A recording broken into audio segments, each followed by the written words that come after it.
Ready? Hi, welcome to episode 1 of the Special K podcast. I'm Juelz, and this is Kristy Graham-Kumbabe.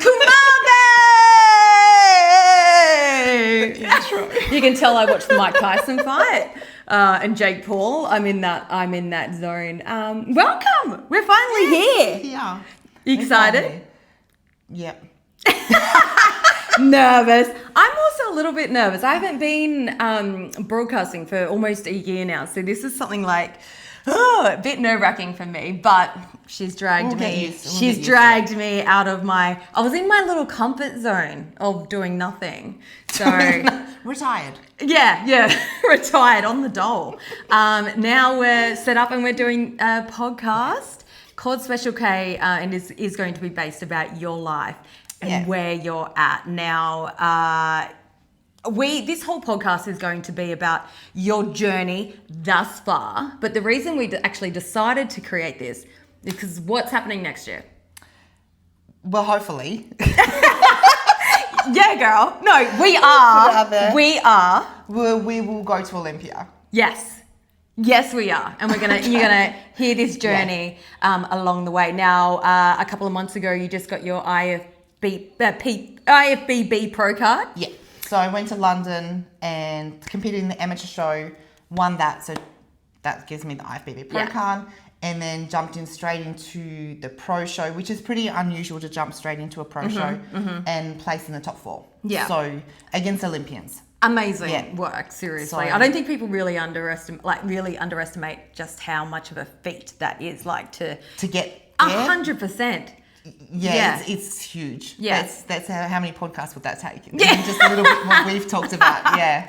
So where are we at the moment as far as, okay, so Olympia next year? Yep. So Olympia is held in October. Yeah. Yep. Okay. So to get there, essentially I have to compete in a pro show and win it. Okay. I have to win. Just one? Just one. Okay. Yeah, one qualifying pro show. Right, and where's that going to happen? So next year I'm going to head to the States in July, August. Yeah. And I'll do Chicago Pro, Tampa Pro, Texas Pro. They're pretty well week after week. Okay. And so I have to win one of those to qualify for Olympia. Okay. I'm sure this podcast also has to go on the road to America, as we can't miss a week either. I think it I think everyone will want you to come. Yeah. So now, I mean, how long is it? Are you in prep now for Olympia, or do you get like a bit of a break? Most people say prep is however many weeks or whatever. I say I'm always in prep. Yeah. Okay. So it never changes. Yeah. Whether I'm in the build phase, the cutting phase, whatever phase it may be. Yeah. I guess because I just love it so much and it's my life that to me I'm always in prep. Yeah. Some sort of preparation for the stage or the show or competition, whatever. I'm just thinking, I don't know if is it like a lot of it, because I mean, there are so many factors to this, to getting to Olympia, and one of them is diet. I don't want to focus too much on the first episode, we don't get into that boring stuff, but is it like boring stuff? Oh, because calorie counting is boring. There is nothing more I love than smashing like a big piece of KFC chicken, a box of like 21 pieces. One piece? I get the family box, and I can't imagine you stuffing it just one. No. I'm in my bulk phase.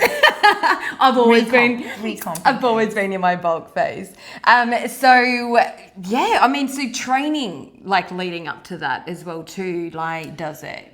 I mean, obviously gets intense, but what do you do now? Because we're October, so we're talking like 12 months away. Yeah, 12 months away to Olympia, but it'll only be like I'll have to compete in end of July, August. So that's the first step, which will mean that I'll start cutting, so start dieting to start get the fat off. Yeah. March. Yeah. Which is just around the corner. Yeah, it's not too far away. So essentially condense it down, competed in London in September, mid-September. Get feedback from the judges. We know what we need to do with the physique to change it to be of Olympia standard and win a pro show. So we take that feedback. Now we're carving the sculpture underneath a little bit of a layer. And then we unwrap the layer and then show the sculpture off. Now, when it comes to feedback though, like, I mean, I feel like in any profession, no matter where or any competition that you do, feedback, everyone's got their own opinion, everyone's got their advice of what they think that you should be doing. How do you, I guess, go, okay, I'm going to take that person's advice, because essentially that is your like everyday. Things don't happen straight away either. You could be working on something for like 6 to 8 months and then go, shit, I shouldn't have taken that advice because that actually didn't bloody work. Yeah. So I only take the judge's advice, no one else. Okay. And I think so should everyone else. Yeah. Because essentially they're the ones with the outline of how you should look, essentially.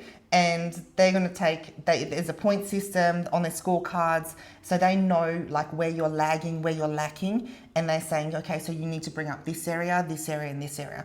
Those judges, like the ones in London, I think there was 8 on the table, and I think maybe 4 of them were Olympia judges. Yeah, okay. So they have a criteria for that category, and you have to fit that criteria. Okay. So it's not really an opinion, or it shouldn't be an opinion of what you look like or how you should look. Yeah. It's a criteria and it's a checkbox list. Yeah, okay. Yeah. So when you ask for feedback from the judges, they should be giving you feedback according to that checklist. Yeah. So you know exactly where you need to bring up and change for the next step. Yeah, right, okay. But everyone, that's the sport. It's almost like a cheat code. Like you almost get like, okay, this is where you need essentially. to. Okay, so like openly they said I need to bring up shoulders, quads, and width through the back. Yeah. So that's what I need to work on. Yeah. Yeah. Yeah. I mean, don't ask me for advice, because if you were to, I'd be like, girl, you are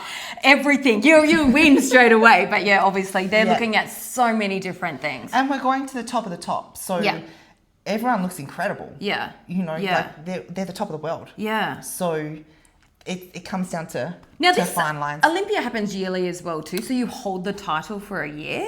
You hold if you win, yes, you hold the title for a year. Okay. Yeah. And then what do you do? Like, when you win Olympia, I'm just putting it out there. When you win Olympia, what happens from there? Like, do you travel the world and do? Yeah, a lot of promo work. Yeah. A lot of, like, you see the top, probably 2, 3 of Olympia. They're really out there. Yeah. They're going to other shows from promotion work, a lot of sponsorship work, guest posing, guest speaking. Yeah. Okay. Yeah. And now and for traveling those the world too. that don't know, you are a wife and you have 3 young boys as well too. 3 little boys. Yeah. Who may make little cameo appearances every now and again. They will. Yeah. How you manage that? How do you even like? I think about the way you train and schedule everything now to fit in being also a mum of 3 boys, a wife as well too, to your husband Drew. I think a lot of people look at me and go, oh my gosh, you do such an incredible job. Yeah. And you manage so much. Yeah. The answer is I don't. I was like, I can't even manage myself. And I'm totally open and honest with that. Like there's no way you could do that. Yeah. Like you're one person. Yeah. You've got 2 hands, 2 feet. Yeah. I'm still human. Yeah. Sort of, I think. Superhuman. I'm just going to put that in there. Superhuman.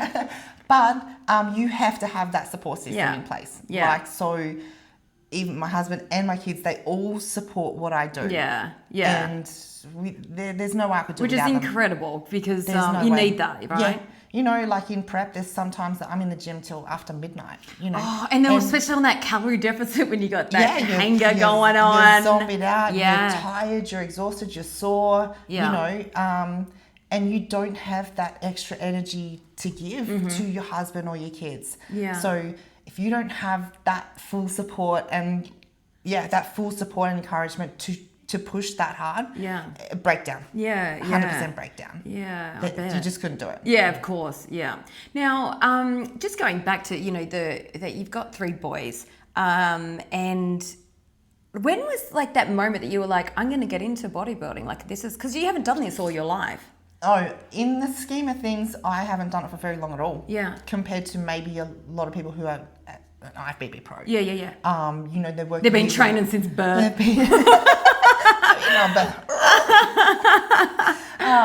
But a lot of people train many years to get to that level and go to where we're heading. Yeah. So, me grew up in the country, always been super active. We've always been into sport. My parents always pushed us to play sports and whatever. So like even as a kid, I played soccer, I did sailing. Okay. But the main one was probably dancing. So Yeah. I did ballroom dancing and Latin American from probably age 6 to about 26. Yeah. And Yeah. I'm 40 now. Yeah. You don't look. Although happy birthday for a couple of months ago because you did turn 40, but she was in prep. So there was absolutely no celebrating. Just know I had a couple of sparkling wines. Oh, thank you. Thanks for alcohol free, of course. For having me back. Gosh. So I've always been sporty, but dancing was my love. Like I loved dancing. And I went to a fairly good level, but never was able to reach a high level. With it, so it wasn't my thing. But I loved it. And then when Rue and I got together, had kids, like still always been active even through uni and whatever. But to get the baby weight off, I started doing like PTs and boot camps with a local PT here on the Sunshine Coast. Who I still talk to very often and get along with really well. He's really cool. And he's been following my journey too. Which is really nice. We would do like boxercise in the park and boot camps. And then he sort of said like, your body changes so fast, you should do some strength classes. And I was like, oh, I don't really want to lift weights. Like I get muscly. He's like, no, chicks don't get muscly. I love how it's just like, it was such a which is thing, true right? for most. Like it's really hard to put on muscle as a female and a lot of muscle. So anyway, he convinced me to go to like his weight classes, and then I got into that, and then literally I think it was the first session I was like, okay, I love lifting weights. Like this is really cool. So I did that for quite some time while I was having the kids, like to keep the baby weight off. And you just you do get addicted, I have to admit. There's a switch where you're like, you're training, you're like, oh, I can't see nothing. Then all of a sudden you start seeing some changes in your body and you're like, ooh, and then you go a little bit harder, a little bit faster, whatever, to get to that next level. It definitely is. Like I was talking with a client yesterday and we were talking about, people say it doesn't matter what you look like. And I totally disagree. Like it so matters what you look like and how you feel about the way you look. 100%. Just quickly, I'll interject that I remember my first PT said to me, and I was not overweight or anything like that, but I definitely wasn't toned. And I was like, I'm fine. I look good. I still looked good in clothes. He goes, don't you want to look good naked? And I was like, if anyone's going to be seeing me naked, they could just count their lucky stars that they get to see me naked. Like, I look at myself, I think I'm fine. But now I totally get it. When I get out of the shower and I walk past the mirror and you start to see a little bit of changes, it's like, you do want to look good naked, even if no one ever sees you naked. Yeah, but it's for yourself. But I do think it's really important, the way you feel about the way you look. And it changes everything. Your confidence, the way you stand, the way you look, the way your skin glows, the way your eyes brighten up, everything. Like even over the last 8 weeks-ish, complete. My life went, I feel, just from 0 to 100. Like it has done a complete 360 of just where I was 8 weeks ago, if not less. To where I am now, but that's for another episode. I do want to talk about that on the board. especially because of sorry, I'm sweating as well too. I'm getting a workout just sitting next to the. I'm losing weight just sitting next to us. I'm like a heat bucket. And it is true, when you hold a lot of muscle, you get hotter, like the temperature rises. So I'm like a hot water bottle. Like even at night time, I'm just sweating. Sorry. I've got a tropical mustache going on, I can tell it. It's sexy though. I'm gonna. No, what I do want to talk about, because obviously, is. You don't look like the normal woman, the average woman. You don't look like. I mean, are we? I think I do. Well, would be all at Olympia, wouldn't we? That is the conversation. I forget the way I look. Totally forget the way I look. And we have conversations of, when you go shopping, when you go grocery shopping, and when you go for a walk, the looks that you get is just. You know, how do you feel in those situations where people are just like, they're just like in utter disbelief of just how, you know, muscular you actually are for a woman? You know what? I think that goes back to what we just said, is how you feel in your body. Yeah. Because I'm confident in my body now. Yeah. And I like the way I look. Yeah.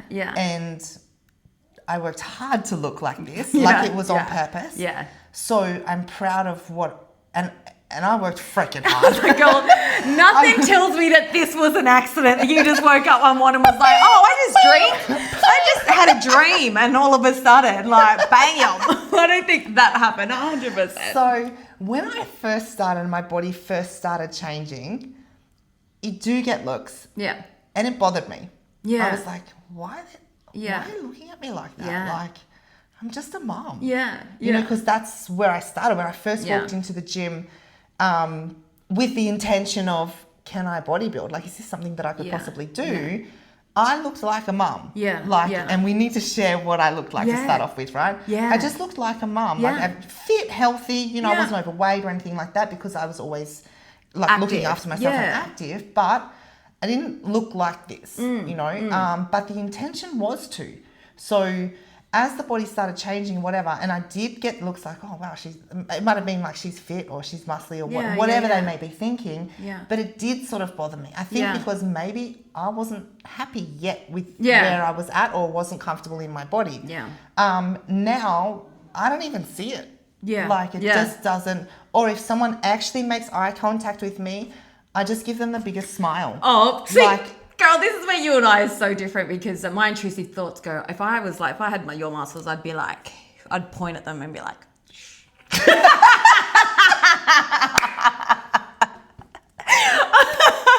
that's the difference between you. But you are such a sweetheart. You really are. You would never do anything to upset or hurt anyone, you know, like, but yeah. Yeah, no, I wouldn't. It's one of those big friendly giant sort of things, isn't it? But I do think, it's really interesting, and we will have to share some of the facial expressions and the reactions that we get from people, because we went for a walk this morning and just down, you know, along the beach, and the looks again, and because we were doing the podcast this morning, I was purposely watching the reactions, but I had sunnies on, so I couldn't make eye contact to soften the blow. Yeah. So you just get the actual genuine reaction, you know, because if you contact eyes with me and I give you that smile, you're like, she's actually nice. Yeah. She's not going to bash me up. Not going to flatten me. But yeah, the different looks and that you get, and you can almost pick what they're thinking. Yeah. Yeah. By the look, you're like wow. Intimidation. Yeah, there's definitely, that's where I was going with that. There's definitely an intimidation. From the men or women? Ooh, I think a lot of guys just go, that's hard work. Yeah. Like they are actually more, they recognise what's gone into... because they realise how hard it is. Yeah. Let's face it, there are more males out, even though a lot of women are into fitness. I think there's more judgmental coming from the women. Yeah. Definitely. Yeah. Okay. And I don't know whether it's negative or not. Like, it'd be cool to, I don't know, somehow... read their mind? Somehow read their mind. But you can definitely see a generational thing as well. Like, a lot of older women go... Yeah. And, you know... Well, back in the day, I know that my mum, I don't think she really likes the way I look. Yeah. It's too masculine. Wait, have you ever had this conversation with her? I'll ask her. Yeah, it was like, well, I don't care what you... Well, it's one of those things as well, too. Because, I'm going to say almost 100% sure she doesn't like the way I look. It's too masculine, too strong. It's not feminine enough. Yeah. That's just such an old school way of thinking. But it's an old school way of thinking. Yeah. No, that's fine. Like... That's not a dig at anyone or anything. Like, that's a culturally inbuilt system of belief, right? Yeah. And to change that is 100%. Really hard. Yeah. Well, I remember when I told my mum that I was going to stop eating rice when I was 14 because I was so sick of it. And she was like... You're Asian. You're not allowed to stop eating rice. No, she unclaimed me, like, as a Filipina. Yes, I'm Filipina, not Kiwi.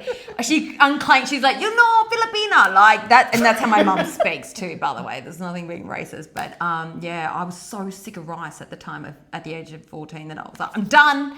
And then she was like, well, so are you're not going to eat rice. You're not eating anything else. So yes, mums have their, opinions. But that's like a generational thing, and then the way that they were brought up and that sort of thing. And that's totally fine. Yeah, I accept that. Yeah. But you can see it when I'm out and about, like young girls and young kids, I just love it. They have those eyes that they just idolize. Yes, yeah. And I just love it. And I try to go out of my way, even though it makes me feel uncomfortable because I don't feel any different to anyone else, to give them a fist pump or a high five, or even in the shopping centre. Like, because you can just see them. And, kids aren't afraid to come up and go, you have massive muscles, or like something like that. And you know what? I love that. Yeah. It's just so honest. They're so honest. It's the same when they go into a shop and they call someone out for being fat. They're like, you're fat. You're like, okay, I'll put that box of biscuits down. I'll grab a banana instead. Thanks for the reminder. Now, speaking, just while we're on this topic, and I feel like we're covering a fair bit in the first episode, but I guess it's going to touch on like so many different areas that we're happy to talk about. And we're going to touch on some doozies, hey? We absolutely are. But I just quickly want to talk about... I'm worried that it's going to be like Mike's thrown on the floor. No. Next minute there's tears. No, I'll sit right here and cry. Probably. I'll sit right here and cry. We've got some doozies to share. Whatever happens, we're going to keep the camera rolling kind of situation, you know what I mean? Yeah. Now, when it comes to... I just want to touch on your partner, Rue. Yeah. Because Rue's not a bodybuilder. No. Rue is, he, like, and I'm just going to say, is like half your size, if that. Yeah. How do you get a reaction when you guys are out together? Okay, so this is a good example. Every Monday we go on a date brunch. Yeah. Okay, so, and we've only implemented that recently, and it's so beautiful. Time to connect. Highly recommend it. Mm-hmm. Because we just get so busy in our life, especially us, like we're running two businesses, 3 kids. I live at the gym. Anyway, so we've been doing that, and I think it's so funny. So, and we're not affectionate or anything. I think it's pretty obvious we're a couple, but I think we just don't look like a couple. Yeah.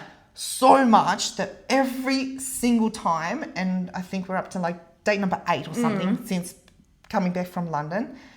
Every time we go to pay, they ask us if we're paying separately or together. What? Every time. And I'm like, he's paying? He's fucking paying. I ain't fucking paying. I'm not paying. He's a man. Wow, okay. Every time. That's insane. So, I don't know if Rue's picked up on it. I'll have to ask him. But I'm like, huh? Like, why? Yeah. I'm pretty sure like I was touching his leg. Yeah. I'm pretty sure we're a thing. By now. Yeah. I just don't think people see us together because we're such an different couple. Yeah, different. And I probably just go against so many stereotypes. Yeah. Like, so Rue's Japanese. Yeah. Yes. Right? Yes. So he's Japanese. How would you describe him? A Japanese hippie? Yeah. Like that's if someone said, "Oh, what does Rue like describe?" I would say a Japanese hippie who can cook, mind you. Yeah. So he's a chef. He wears like daggy hippie clothes, and he's just a very secure guy. Man, 100%. Yeah. And he's probably half my size. I'm sure I weigh more than him on the scale. Yeah. He's very soft, affectionate, calm, quiet, whatever. And then there's me. Yeah. Just beautiful. You. We're going to get into their sex life in a couple episodes later, but we'll wrap it up for now. Episode 1, done. We've touched on a lot. We're going to be touching on a fair bit. This is going to be the journey of getting to Olympia next year. We'll catch you guys next time. Ready?